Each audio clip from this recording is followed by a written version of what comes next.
enorme honra estar com vocês na tarde de hoje, dando o início a essa residência científica que foi pensada com muito carinho, muito apoio da comunidade aqui na Unicamp. Então, eu gostaria de começar agradecendo o professor Marco, Juliana, Tom, Janaína, a equipe do IDEA, que me recebeu tão bem, a professor Célio, Dari, professor Henrique, que não pôde estar aqui porque tem o centro dele que está abrindo hoje também, que ajudaram a formular essa proposta, que eu acredito que também me interessa muito, não somente porque eu identifico no Instituto de Economia aqui da Unicamp um espaço de grande afinidade com a pesquisa que eu faço, e com esses caminhos de influência para a sociedade civil, para políticas públicas no Brasil, é realmente um local de referência, mas porque também, através do IDEA, a gente tem a oportunidade de construir esse diálogo de forma muito interdisciplinar.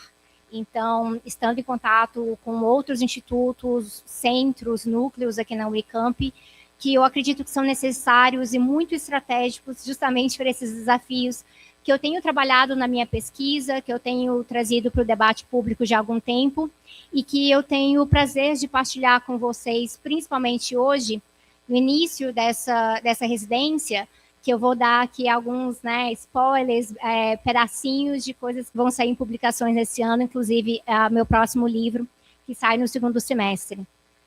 Quero tratar com vocês de temas extremamente complexos, que são atuais.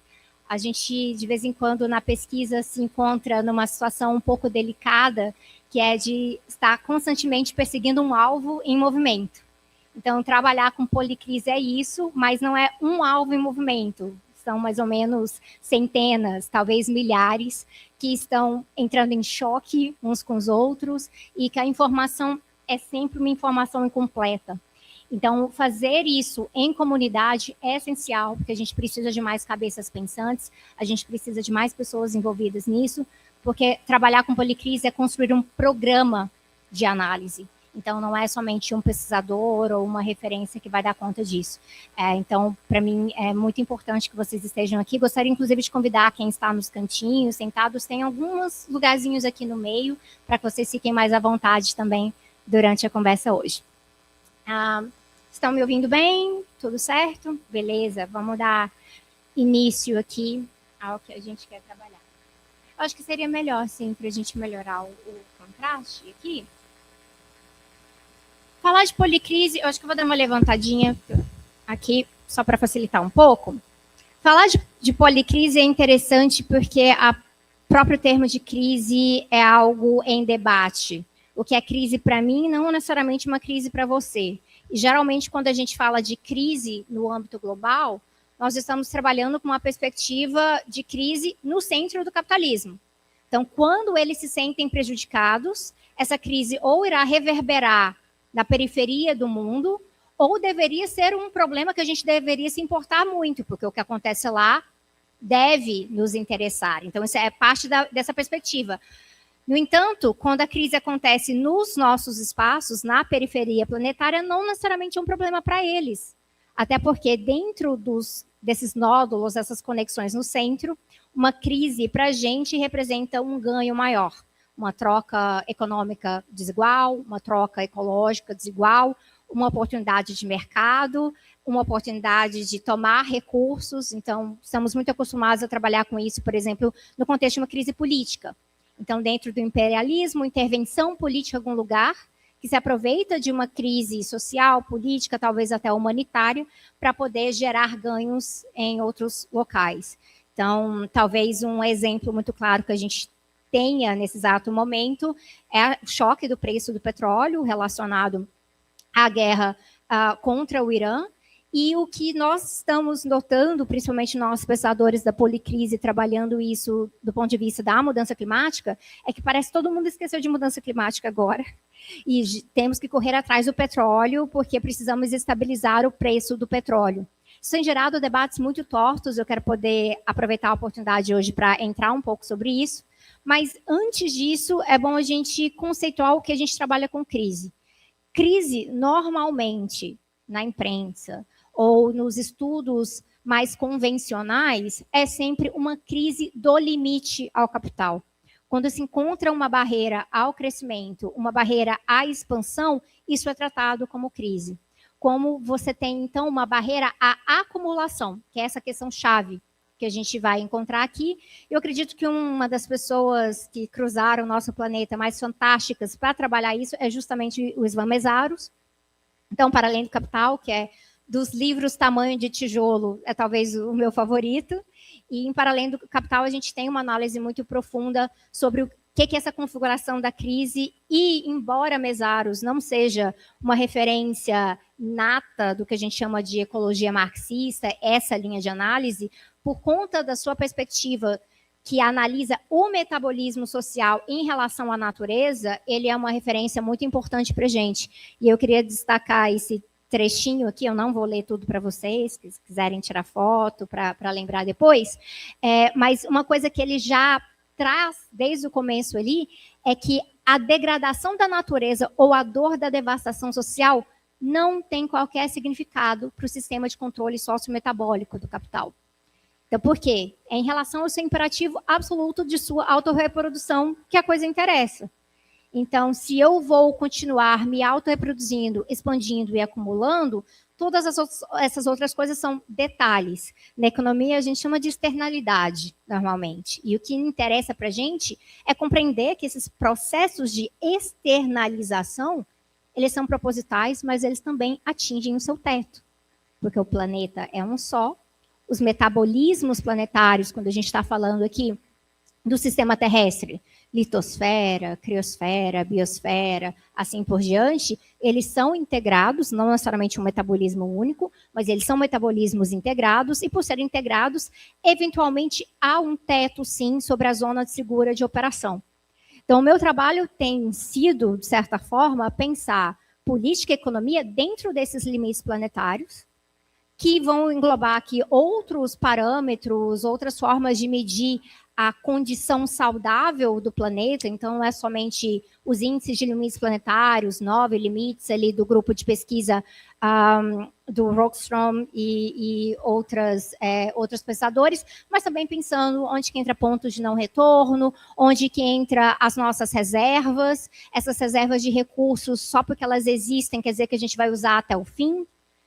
Onde que entram os sacrifícios? Então, a categoria da zona de sacrifício nos interessa aqui, e eu quero poder explorar um pouco disso com vocês hoje. Queria começar, então, com as notícias ruins, né? Que eu acho que é algo muito presente na pesquisa da Policrise. Essa aqui é a nossa conta global anual de desastres, é uma curva claramente ascendente, preocupante, porque ela não é somente ascendente, mas ela vai se acelerando em gradação aqui. Então, a gente tem aqui, baseado, né, no relatório do GAR, que sai todo ano, mais ou menos 2,29 trilhões de dólares anuais globais de custo de desastre. Esse custo também é um custo de impacto indireto. Por exemplo, um ecossistema vai se tornando menos resiliente, ele vai ficando mais vulnerável, isso também vai trazer certas consequências.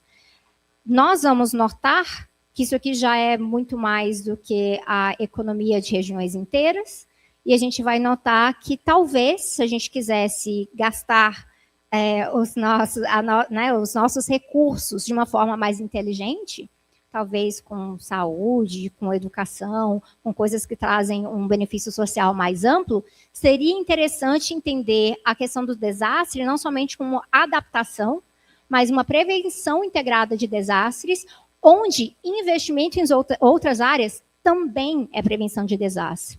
Então, não é somente no sentido isolado de que existem furacões, então a gente vai fortalecer algumas barreiras, a gente vai realocar a população, porque isso já trata o problema como um dado, como se o fenômeno climático, por exemplo, ele fosse inevitável.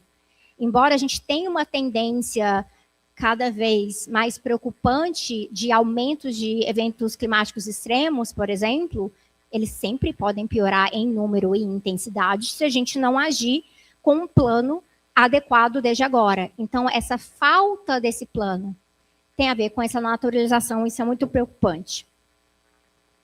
Então, vou voltar no número anterior rapidinho. 2,29 trilhões de dólares, né? Que é o custo global de desastres. O gasto militar global é maior. Então, hoje em dia, a gente está falando de 2,7 trilhões de dólares em investimento militar globalmente todos os anos. A tendência é que em menos de 10 anos, este valor chegue a 6,6 trilhões de dólares. Então, se a gente já fala, uma das atividades da residência tem a ver, né, a gente fala de genocídio, de ecocídio, de guerra, esse tipo de intervenção. Se isso já é uma realidade, se isso já é algo que a gente tem trabalhado há bastante tempo, imagine só quando esse orçamento, em menos de 10 anos, chegar nesse volume aqui. Isso influencia, não é somente o pagamento do setor militar, mas é como a tecnologia é desenvolvida, como a cadeia produtiva é desenvolvida, onde a extração é aplicada e toda uma questão de organização social. Quando o gasto militar aumenta, também aumenta a necessidade de investimento em fundos humanitários. Quando o gasto militar aumenta, também aumenta a possibilidade, por exemplo, da construção civil de chegar para reconstruir o que foi destruído. Então, a gente está entrando num caminho muito perverso dessa policrise, em que desastres, tragédias, crimes de guerra, crimes humanitários são considerados oportunidades de expansão do capital. E quanto mais esse gasto aumentar, a gente vai ver essa tendência aumentar também. Mas, para contexto aqui, 2,7 trilhões de dólares é o PIB total do continente africano inteiro, é 17 vezes o que a gente pagou para desenvolver e distribuir as vacinas contra a Covid-19, e é 13 vezes mais o orçamento, tecnicamente, de cooperação, de ajuda, desenvolvimento aos países em desenvolvimento. Então, a gente poderia estar aplicando esse valor muito melhor também. Que está um pouco pequenininho, mas eu vou ler para vocês, em relação a esse parâmetro específico dos limites planetários. De acordo com estes cálculos específicos, a gente já ultrapassou a zona segura de 7 deles, então a gente está falando de mudança climática, a gente está falando de acidificação dos oceanos, que foi o mais recente, que saiu dessa zona verde, entrou na zona amarela ali. Mudanças no uso da terra, mudanças no uso de água doce, então uma situação que a gente vai caminhando para maior estresse hídrico. Quanto mais a gente vai aqui para esse rostinho, maior é tanto a questão de alto risco, mas de maior imprevisibilidade. Porque os limites planetários não são isolados entre si. Um também se relaciona com o outro. Mudança climática e acidificação dos oceanos, completamente relacionado. Mudança no uso da terra e mudança climática, também, e assim por diante. Então, é uma tendência em que você não vai ter... quando você vai olhando para as setinhas, vou regular, vou olhar só para esse aqui e vou achar que os outros ali vão andar normal. Se a gente vai caminhando 2 ou 3 para a zona de alto risco, a tendência é que 3 ou 4 também caminhem. Há algumas poucas exceções, então, quando a gente fala da redução do ozônio estratosférico, porque a gente está falando de mudanças muito específicas, tecnológicas e de tratados internacionais que permitiram uma reversão do problema das emissões, por exemplo, de CFCs que interferiam na camada de ozônio. Mas, no geral, a notícia é bem preocupante. E aí a gente tem os países mais afetados por eventos climáticos extremos, e vocês vão ver que temos aqui países que também já são afetados por conflitos sociais, guerras civis, crises humanitárias praticamente permanentes. Alguns locais que são mais vulneráveis porque eles estão numa posição geográfica de vulnerabilidade, mas você tem essa mistura da questão do preparo social, econômico para lidar com o evento climático extremo e a falta, né, de essa peculiaridade que é estar num local específico de ser mais atingido. Então, por exemplo, você olha para a questão do Haiti, das Bahamas, por exemplo, com tempestades, furacões, mas a gente também vai ver situações, por exemplo, a Índia, porque já tem, por exemplo, em regiões da Índia, uma tendência a enchentes. Essa tendência também vai piorando. E a gente tem nesses top 10 países mais afetados, olhando aqui num parâmetro de mais ou menos, né, nos últimos 30 anos, que são todos lugares fora do centro do capital, onde está tendo a acumulação específica. que leva a gente a perguntar onde que a troca econômica e ecológica desigual também deixou buracos de vulnerabilidade para piorar esses índices também nesses locais. Insegurança alimentar é outro problema generalizado. Em 2024, a gente está falando de 38 milhões de crianças gravemente desnutridas, 295 milhões de pessoas enfrentaram fome aguda, 1,9 milhão de pessoas enfrentaram níveis catastróficos de fome, que é a terminologia que a FAO e a ONU usam para falar disso, mas não é falta de comida. Não é porque, nesse caso específico, teve uma seca numa região, ou naquele lugar eles não produzem. Majoritariamente é por conflito político, por questões de guerra, por questões de intervenção política. Então, existe um projeto global de insegurança alimentar. Não é um acidente. Então, quando se fala que precisamos expandir a fronteira agrária para poder alimentar todo mundo, a gente já poderia alimentar todo mundo. A questão aqui é outra. Então, olhar para a policrise, a gente tentar identificar essas raízes, esses problemas, e colocar um pouco nesse contexto, né, que não é só crise em si, a gente tem um vocabulário muito amplo para ser trabalhado aqui. É risco, choque, excesso, desequilíbrio, transtorno, imprevisibilidade, vulnerabilidade, catástrofe, colapso. E não é uma linha. Você não sai de um e chega até o outro. Existem colapsos mais localizados, tem colapsos que eles têm uma extensão um pouco temporária, então você tem uma possibilidade de, com políticas de reparação, tentar reverter elementos do colapso, mas é uma tendência que, quanto mais complexa a policrise, quanto mais generalizada, nesse sentido de política, de policrise planetária, a base de sustentação também vai ruindo. E quando essa base de sustentação se torna um contexto generalizado de condições desfavoráveis, a tendência é um colapso absoluto. Não significa o fim da humanidade e não significa o fim do planeta Terra. O planeta Terra opera em outra temporalidade que não a nossa, mas significa o fim da sociedade como conhecemos e o pior, que eu diria, que é o fim do potencial de vida justa, saudável, harmoniosa, desejante que a gente tem dessa sociedade que nós conhecemos. Então, a gente está caminhando no oposto. Para além disso, quando a gente fala de crise, risco, sempre temos que perguntar onde? Onde que isso está acontecendo? A que povos? Quem realmente está sendo prejudicado por essa história? São perguntas-chave para a gente. Então, como exemplo, nós temos aqui esse contexto alarmante, atual que estamos vivendo. Peguei algumas matérias dos últimos dias aqui para ler com vocês. Tem uma perspectiva que olha para o que está acontecendo no Irã agora, no Golfo Pérsico, e fala, meu Deus, maior choque petrolífero da história. Nossa, temos que economizar energia, vamos fazer trabalho remoto, porque não tem como ficar gastando com combustível dessa forma. Além do petróleo, o Estreito de Hormuz também não é uma questão só do petróleo. Para o Brasil, significa muito a chegada de fertilizantes. Então, a nossa dependência de outros mercados de fertilizantes, já que o petróleo não é um problema específico para o Brasil aqui. Essa crise energética está aumentando o interesse em energia nuclear. Olha que paradoxo interessante aqui. Eu acho esse fenomenal, porque você vê uma crise energética, então você tem um desejo por energia chamada energia firme, mas, ao mesmo tempo, é uma energia altamente centralizada, que se ela se torna um alvo militar, você tem um apagão geral. Então, não é voltado no sentido de aumentar a resiliência num caso militar, mas de você garantir uma fonte local específica. Porque, dentro desses parâmetros aqui, tudo que é olhado de dependência ou independência é em relação às suas fronteiras tecnicamente soberanas, nesse modelo muito falho, muito fragmentado que a gente opera aí de soberania westfaliana. Mas o que temos que entender aqui é que nada disso aqui é linear.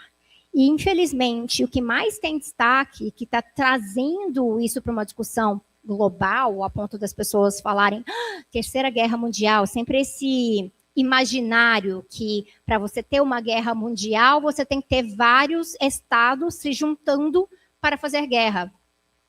qualquer guerra hoje em dia é mundial. Esses choques são reverberados ao redor do mundo. Mas o mais interessante para mim seria, além da gente olhar para essa camada, que é a camada dominante da economia política, olhar para o custo ecológico e humano dessa história. Quantas pessoas que morreram? Quantas pessoas foram deslocadas que não tem nada a ver com essa história? Entregador de comida que segue trabalhando no Irã, apesar das bombas, porque a gig economy não pode parar. Essa necessidade ainda existe. Você tem uma chuva negra porque você teve ataques a refinarias. Então, a preocupação imediata foi o preço do Brent vai subir. Isso é muito preocupante para a gente, mas e aí? E quem vai sofrer com a chuva tóxica? Quando você tem o que é chamado agora, né? Eles falaram que a base de dados dentro do Pentágono estava desatualizada e identificou a escola de meninas no Irã como um alvo militar, porque foi isso no passado. Vamos supor que seria essa história. Quando você tem um uso de tecnologia sem nenhum filtro para poder fazer esse tipo de parâmetro, quer dizer que morreu, mas fazer o quê? Não é à toa que, né, algumas figuras conservadoras nos Estados Unidos chegaram com a sua islamofobia a falar melhor que estivessem mortas do que crescessem para usar burca. Então, essas coisas estão totalmente alinhadas também com o debate político, com o debate do autoritarismo, da xenofobia, do preconceito e assim por diante, e vão entrando em outras camadas aqui de desigualdade, de segregação que existem nessas sociedades. Colocar isso aqui num contexto é mais interessante ainda para a gente, porque a gente vai ver que a questão de dependência e independência não é simplesmente de arranjo econômico ou de onde algo é produzido. De virar e falar, o Brasil não está tão vulnerável porque o nosso único problema talvez seria a questão dos fertilizantes. Porque nós temos, né, inclusive, uma discussão de que para o Brasil talvez tenha uma janela de oportunidade, porque o nosso petróleo se torna mais interessante nessa história inteira. Essa discussão é extremamente despolitizada. Ela retira os agentes da conversa e ela retira as vítimas e os locais sacrificados da conversa.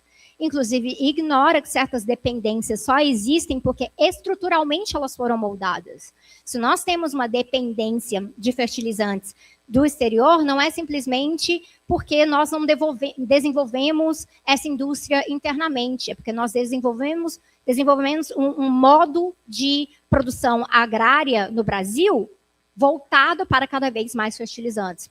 O Brasil é um dos países que mais consome fertilizantes no mundo para produzir principalmente grãos para exportação ou para alimento direto de animais, né?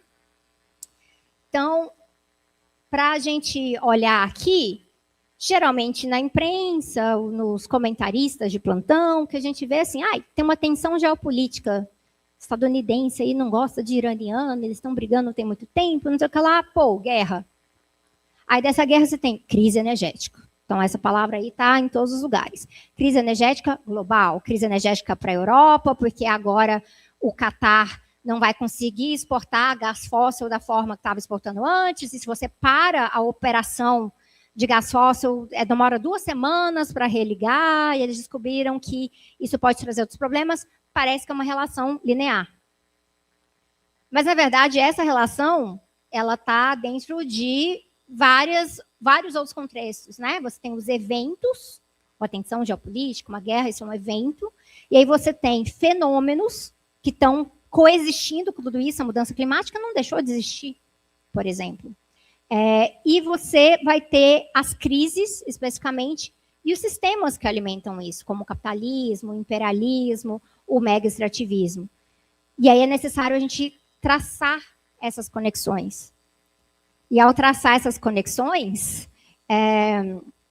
isso aqui é um dos meus hobbies favoritos, ficar desenhando esses fluxogramas, tentando modelar, entender qual que é a maior tendência de conexão, quais são os pontos mais fracos, mais fortes. E a gente vai entendendo que você tem um sistema de retroalimentação, que são muito potentes aqui. Se você tem, por exemplo, uma crise energética, ela pode existir de forma a aumentar o mega extrativismo em outra região, porque você precisa suprir a sua necessidade energética de outra forma. A gente está vendo isso, por exemplo, com a renovação do carvão. Então, a renovação do carvão não é só algo do Trump, ano passado, lançando um decreto nos Estados Unidos, chamando de vamos reavivar a indústria do carvão limpo e bonito, Clean, Beautiful Coal, nos Estados Unidos, né? Não tem lastro material nenhum na afirmação, mas é uma forma de você tratar isso.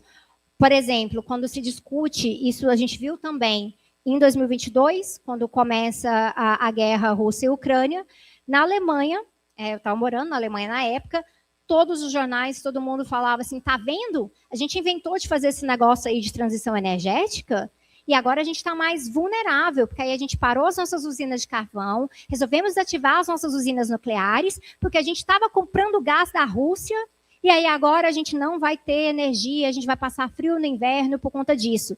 E eu pensei, mas não é o contrário, é porque vocês não fizeram transição energética. Vocês fingiram. É aquela coisa assim, nossa, está ameaçando fazer uma transição energética, né? Aí eles começaram a ameaçar fazer a transição, entraram em alguns parâmetros, não teve coordenação de planejamento de cadeia energética, e isso foi gerando vulnerabilidades no sistema que depois eles quiseram culpar os ambientalistas por isso. E não o fato que gás fóssil não é energia de transição. Foi vendido assim, a União Europeia estabeleceu, inclusive, que energia nuclear e energia de gás fóssil seria energia verde, porque tem uma capacidade de se acoplar com as renováveis. Então, você vai vendo esses esquemas aí de greenwashing que participam disso também. Isso entra no contexto de antropoceno. Eu não vou me atentar muito na defesa do termo do antropoceno. Eu acho que hoje em dia isso é uma polêmica um pouco morta. Mas no livro que vai sair semestre que vem, eu tenho que passar 10 páginas, né, categorizando por que isso, não aquilo, mas de forma bem sucinta, é Holoceno para Antropoceno, não é Capitaloceno para Feudaloceno. Né? Então, a gente tem que dar os nomes dos sistemas socioeconômicos de um jeito, os nomes para sistemas geológicos de um jeito, inclusive brigando com a galera da geologia, né? Porque as suas métricas são umas, e a nossa métrica social se torna outra. O que interessa para a gente falar de antropoceno é, por mais que não tenhamos tido tempo suficiente para ter métricas geológicas para afirmar, com consenso, que saímos do Holoceno para o Antropoceno, a nossa realidade social é de tendência antropocênica.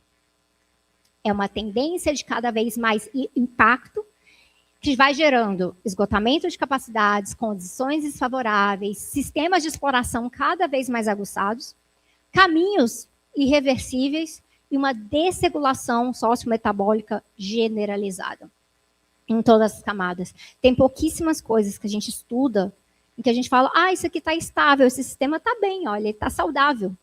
No geral, há possibilidade de choques, sempre o que a gente está olhando no meio do caminho e vai ficando cada vez mais complexo. E é por isso que a gente fala de policrise planetária. E aí eu queria ajudar a qualificar um pouquinho mais o termo.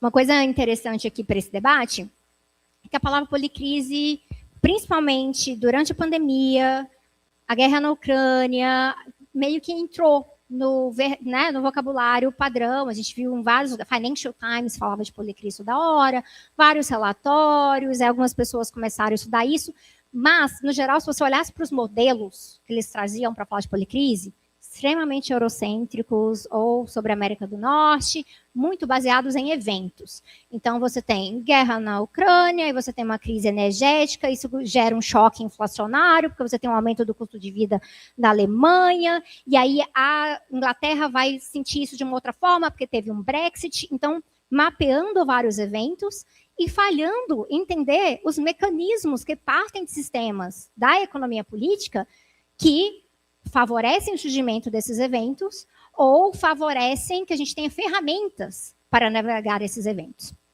E aí, então, várias pessoas trabalharam com isso, tem um pessoal, né, o Homer Dixon, lá no Cascade Institute, Adam Tooze ficou muito conhecido também por trazer a questão da policrise, tem, por exemplo, um dos substacks mais famosos, sempre saindo uma coisa nova sobre isso, mas eu gosto muito do livro do Michael J. Albert, porque ele entra numa leitura que é mais parecida com essa base do Mesaros para olhar a crise.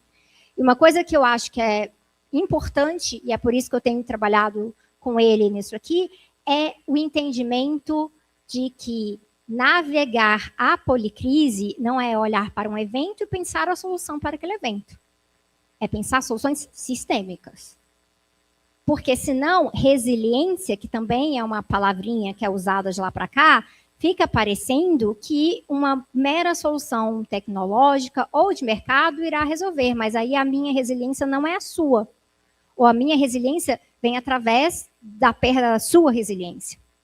Então, olhar para essas conexões num sentido de turbulência sistêmica nos interessa bastante.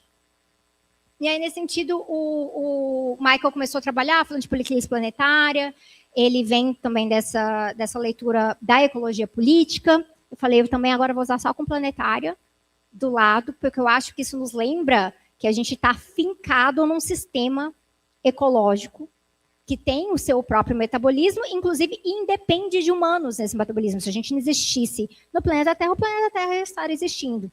É importante porque traz um pouco de humildade e contextualização para o que é o desenvolvimento dessa sociedade extremamente desigual, porque o antropoceno é sobre uma sociedade desigual, não é sobre a culpa dos seres humanos em abstrato, isso é um pouco um espantalho que surgiu no debate.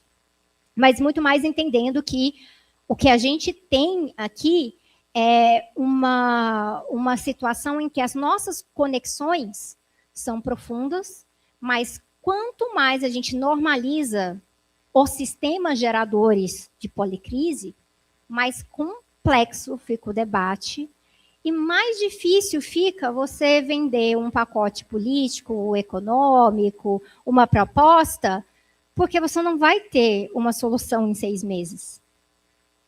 Porque você não tem como implementar isso de cima para baixo.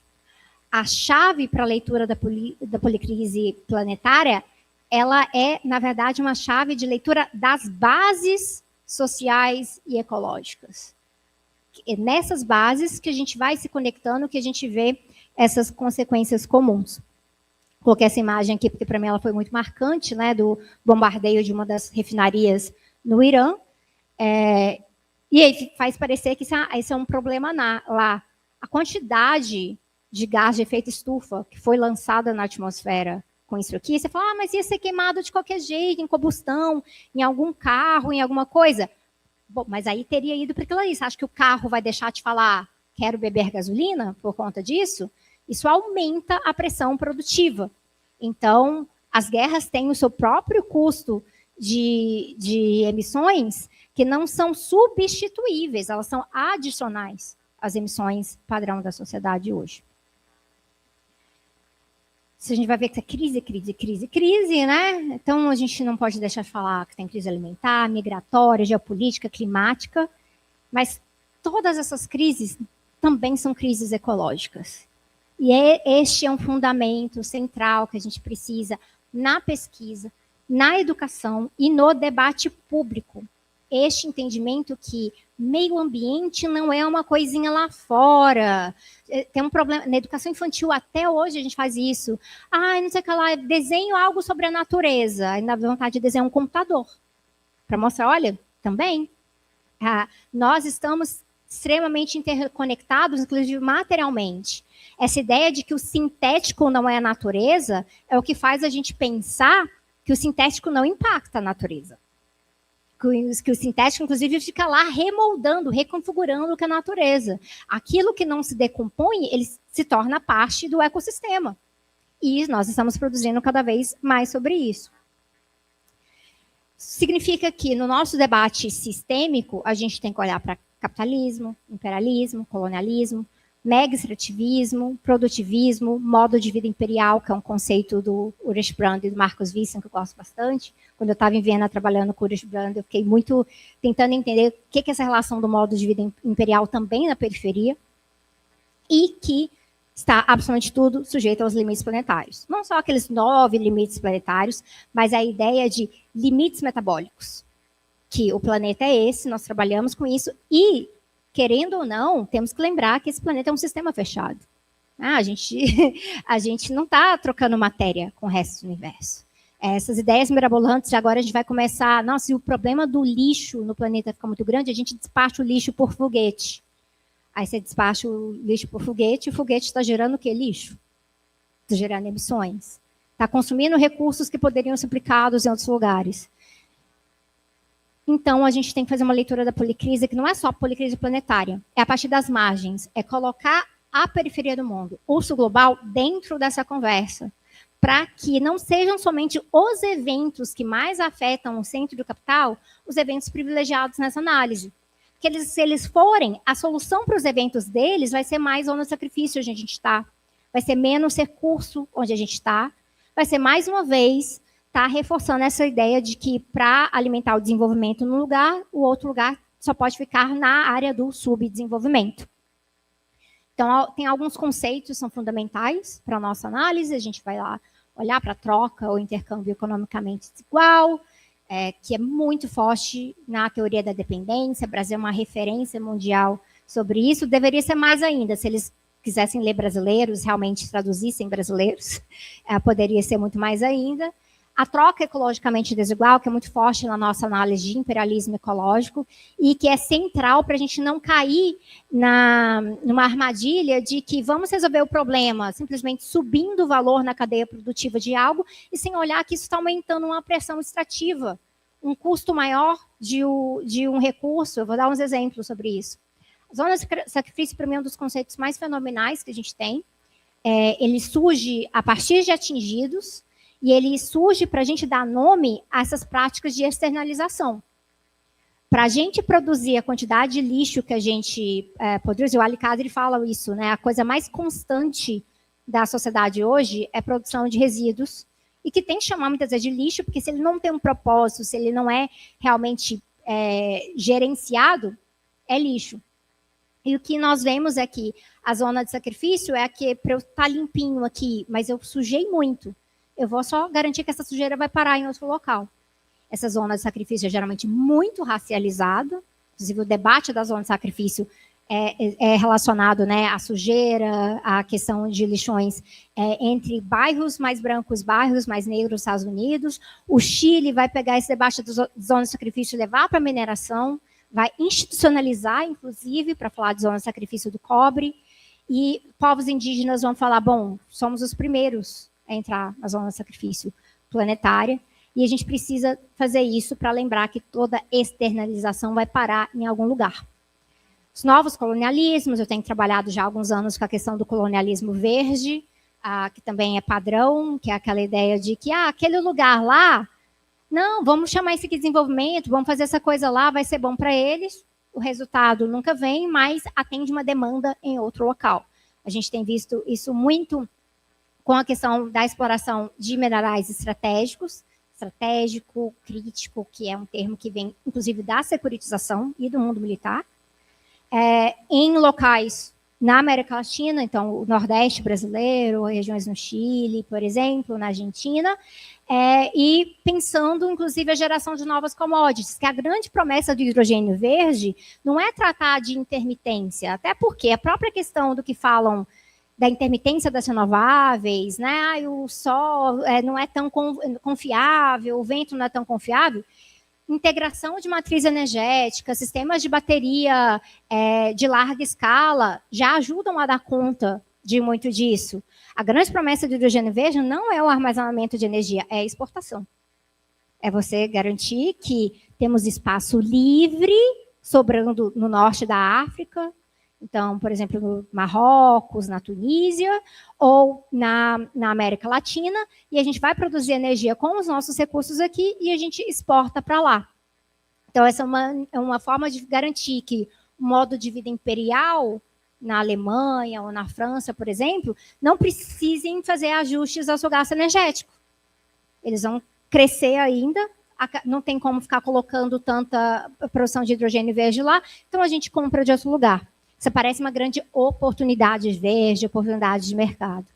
Então, a gente precisa olhar que isso vai gerar impactos acentuados em alguns lugares específicos, vulnerabilidades velhas e novas, e que o que a gente entende é que as injustiças pré-existentes fazem parte dessa conversa. Elas geram essas oportunidades também. Então, não tem a resiliência no sentido que a gente trata na ecologia, né, que é a resiliência de um ecossistema, de absorver um choque. A resiliência de um ecossistema, muitas vezes, está a ver com alta biodiversidade, que é o que permite ele se autorregular. Mas a gente tem um sistema global que nem liga para a biodiversidade, nem entra na conversa, a não ser que sejam para métricas específicas, talvez para você criar um crédito de hipopótamo, e aí você vai vender ele no mercado, algo assim. Aí entra a bagunça. Isso aqui é um modelo simplista, de 41 variáveis. Vou tentar dar um pouco de zoom, para vocês entenderem como que a coisa fica aqui. Acho que vou ter que sentar para olhar isso aqui. Uma zona de sacrifício aqui. Ela pode ter uma zona de sacrifício de poluição, você vê essa setinha, mas ela também vai piorando a biodiversidade, então você tem a setinha na direção da perda de biodiversidade. A mudança climática, ela gera zona de sacrifício, porque você tem perda de habitat territorial, perda de resiliência. A desigualdade molda a zona de sacrifício, ela escolhe que zona será de sacrifício e qual não será. E aí você tem uma crise hídrica relacionada a isso, porque você usou o tal da água no processo de mineração do lítio, por exemplo. Então, aquela zona de sacrifício, ela vai ter que agora economizar a água, porque a água que estava disponível não é dela mais. Ela cumpre um propósito econômico diferenciado. Então, a crise ecológica, ela parece maior aqui. A crise ecológica poderia fazer seta para todos os lados. Aí não ia ter uso o modelo, porque você não ia enxergar mais nada. Então, a gente tenta fazer, na hora de olhar isso, procurar os pontos mais diretos para poder identificar pontos de tensão, onde mudar algo ajuda a mudar o outro lado também. Porque é isso que a gente vai aprendendo com a policrise. Se um problema gera 10 outros problemas, a gente precisa agora, em vez de procurar uma solução para um problema, é uma solução que corrige 10 outros problemas.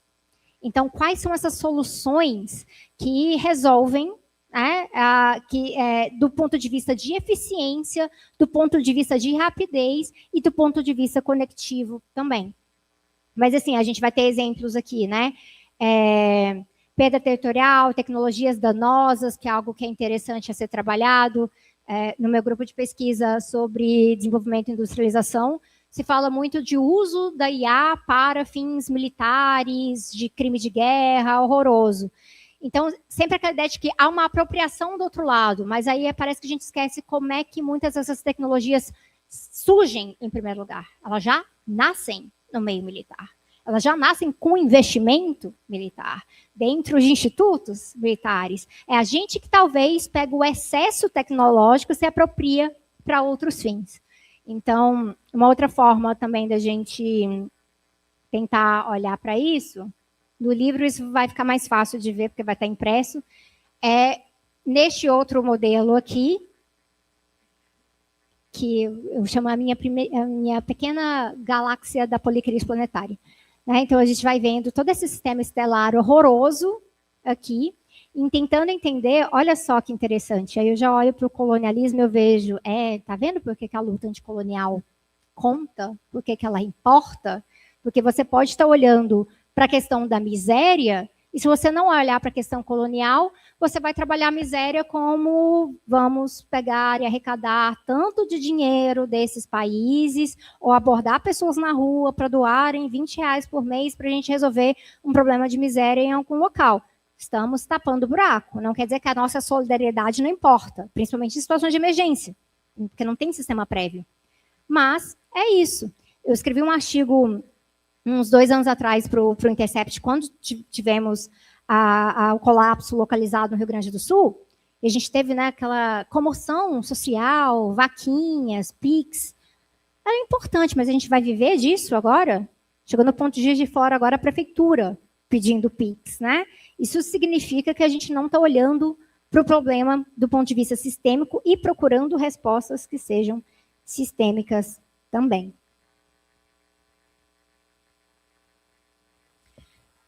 O problema disso chama-se visão de túnel.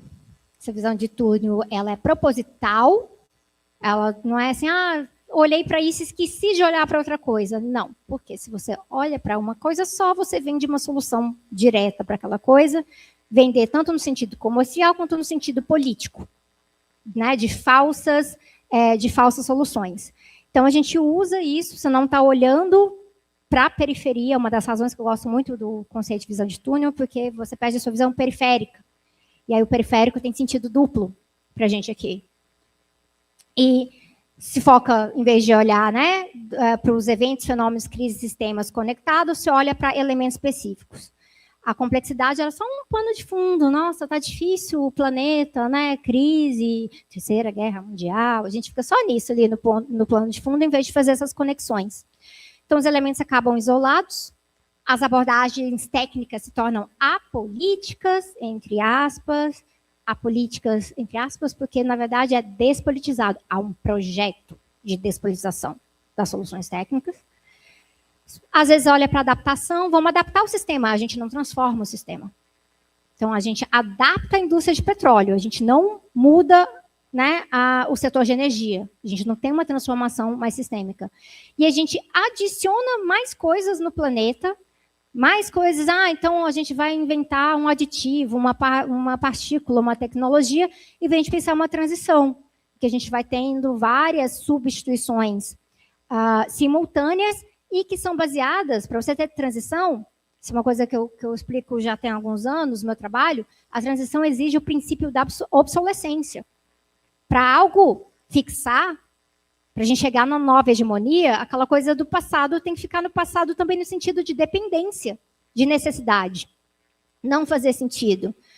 Cidades que você tem um transporte público muito mais integrado, muito mais acessível, o carro vai ficando obsoleto. Porque as próprias pessoas vão pensar, não vale a pena, não faz sentido mais na minha vida. Então, o princípio da obsolescência ele é muito importante para a gente aqui.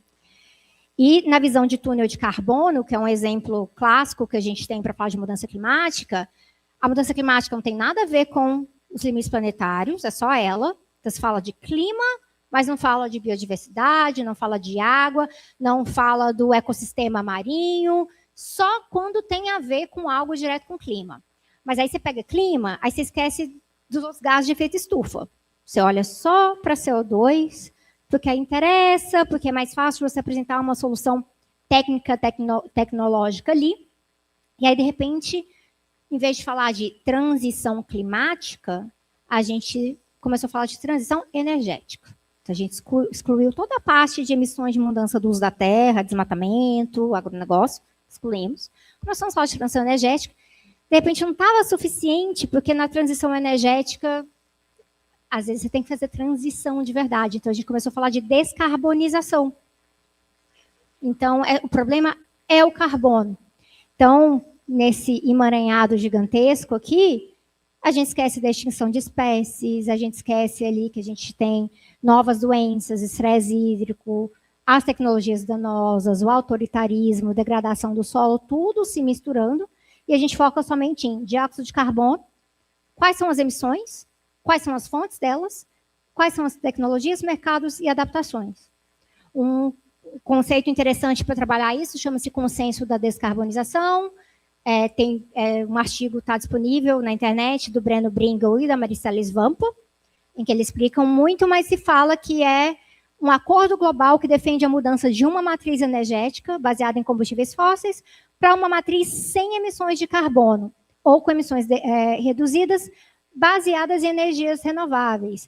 Eu diria que vai além disso. Também uma matriz que ainda tem combustíveis fósseis, mas são um pouquinho mais descarbonizados, com adaptações no sistema produtivo e no sistema industrial. Mas o consenso da descarbonização ele é muito baseado em eletrificação. A gente eletrifica as coisas. E qual que é o problema? Quanto mais se eletrifica, mais aumenta a demanda energética do outro lado também. Então, a gente vai tendo um sistema que vai se retroalimentando. Transição energética vira transação energética, é o trocadilho que a gente ama usar aqui, mas tem outras formas de a gente trabalhar com isso, porque na economia política o que a gente vê é diversificação energética. Você vai diversificando os portfólios de investimento, as empresas vão diversificando, inclusive nos últimos anos, várias que estavam diversificando resolveram que não precisava mais disso, porque o Trump falou que não precisa mais. Né? Então, assim, é uma resposta um pouco ali aos Estados Unidos nisso, mas você vai promovendo essa coexistência entre o capital fóssil e os investimentos em renováveis. Então, não é mais uma empresa de petróleo, é uma empresa de energia, aí pinta lá de arco-íris, verde e tudo mais.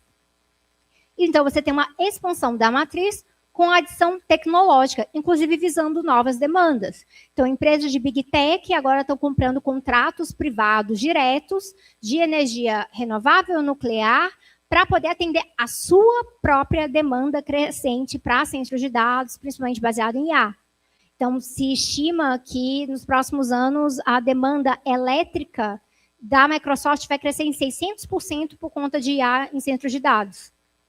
E aí a gente tem que lembrar que a gente tem milhões de pessoas no planeta que não têm eletricidade.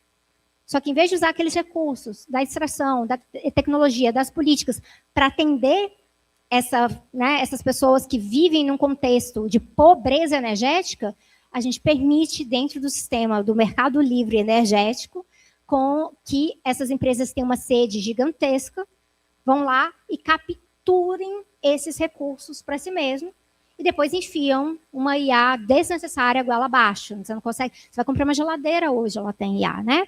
Então faz a gente. Qual que é a função social realmente dessas tecnologias? E nesse gráfico aqui, que é do Statistical Review of World Energy, que sai todo ano, a gente vê que o consumo primário global de energia, na verdade, está mais ou menos a mesma coisa. O de baixo, ó, carvão mudou bem pouquinho, vocês não conseguem nem ver quando o gráfico é pequeno. O petróleo, que é o segundo ali, a base, ele tem uma micro oscilação ali. Aí você vem energia nuclear, depois hidrelétrica, e lá em cima tá outras renováveis. Isso porque o nosso consumo energético está aumentando, tá? Ali na ponta Y que a gente vê é os exajoules de consumo global anual. Então, a gente está ali beirando 600 em pouco. Nos próximos anos, a gente vai chegar a 705. Então, a gente está aumentando o consumo energético global, principalmente empurrado pela eletrificação, e isso faz com que a Alemanha vire e fala, não, tá vendo? Por isso que a gente tem que continuar com carvão. Porque como é que a gente vai suprir? Porque a discussão virou sobre segurança energética como resposta ao seu mau planejamento e à sua não transição. Transição agroalimentar vira sustentabilidade de mercado, então a gente vai ver vários parâmetros sobre isso, que geram desde agropecuária regenerativa, vários termos sobre isso, agricultura climaticamente inteligente, que as principais locais que enfiam a agricultura climaticamente inteligente são empresas como a Yara, que são empresas de fertilizante. Então, faz todo sentido para elas. Esse tipo de fertilizante vai ter menos emissões, então esse vai ser o que a gente vai vender para vocês. Nunca vamos produzir sem fertilizante, será que é possível? Tem outro método? Créditos de carbono, tem várias análises, mas essa da Silveira eu acho bem interessante.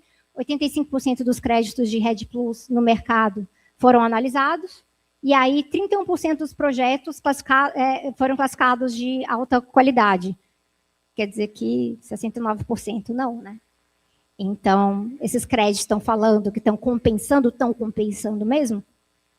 Um dos grandes problemas é que vários deles falam de crédito de desmatamento evitado. Ok, desmatamento evitado no sentido que ele ajuda a compensar uma emissão do passado. Mas se a gente vai contar que ele compensa uma emissão do futuro ou atual, é porque a gente tratou o desmatamento como imperativo. Não fecha essa matemática na atmosfera. E o gado modificado, que eu, como antiespecista, fico meio horrorizada, que agora tem de tudo. Aditivos à base de sílica, por exemplo, para colocar na ração da vaca, para ela comer e no estômago dela ela acabar produzindo menos metano. Ou modificação genética, agora tem CRISPR, né? Eles estão fazendo edição de gene de gado bovino para poder emitir menos metano. Vacinas que aumentam os anticorpos na saliva do gado, que aí quando engole vai produzir menos metano. Dietas com mais grãos, ou seja, tipos de milho específico. Parece uma solução se a gente entende que a quantidade, Brasil, que tem mais bovinos do que seres humanos, de metano emitida é problemática? Sim, mas se eu olho só para isso, eu esqueço que tem desmatamento, tem degradação do solo, tem o uso do solo em si, o uso de vários outros recursos, mas para o mercado interessa olhar só para um lado dessa solução, porque é mais fácil de eu vender nesse pacote. Ou, por exemplo, a transformação industrial que mantém a troca ecologicamente desigual, inclusive em programas de indústria verde. Vai falar, porque está na moda, todo mundo está falando política industrial verde e tudo mais, mas o que é chamado de verde é debatível aqui. Então, muito se baseia, por exemplo, no sul global, virar e falar, você tem uma economia mega extrativista porque você está exportando minério bruto. Então, isso deixa você mais vulnerável no mercado e você não se diferencia no mercado global também, porque um monte de gente tem minério bruto. Então, a gente vai fazer investimentos e parcerias estratégicas para poder refinar, processar e talvez desenvolver em produtos específicos com uma nova indústria onde você está. Então, você vai fazendo um downstreaming, que é o termo para isso, mas ele é um downstreaming de mercado, que ele ainda visa atender uma demanda externa e não necessariamente uma demanda social, ecológica, bem planejada. Pode, inclusive, acelerar a demanda extrativa, porque se agora eu estou ganhando muito refinando cobre, então quero minerar mais cobre também. E isso não tem vinculação de finalidade. Então, o neodímio, o samarium, de terras raras que eu estou explorando, ele pode parar num submarino nos Estados Unidos, um submarino Virgínia, em altas quantidades, que vai ser utilizado para a guerra, ou ele pode parar numa turbina eólica. Então, não tem essa vinculação. É importante que a gente está gerando valor na cadeia. Então, essa cooperação para sinergias de mercado, porque os incentivos não mudam. Eles são os mesmos de sempre. Isso normaliza a zona de sacrifício. Isso aqui eu tenho um capítulo de livro que saiu recentemente, mas tem uma versão traduzida dele na revista Rosa, que está online, que é Velhas e Novas Zonas de Sacrifício na América Latina, que eu trago um pouco desses parâmetros. Quem quiser olhar essas definições da zona de sacrifício, está presente ali. Mas você vai ter zona de sacrifício, que é o modelo extrativista industrial massivo. Então, ele serve essa cadeia global de suprimento, que não é questionada. Atividades industriais muito mal planejadas, que também são vorazes, também estão consumindo recurso. Então, por exemplo, o uso da água doce com outorgas, que não foram pensadas dentro de um sistema hídrico integrado.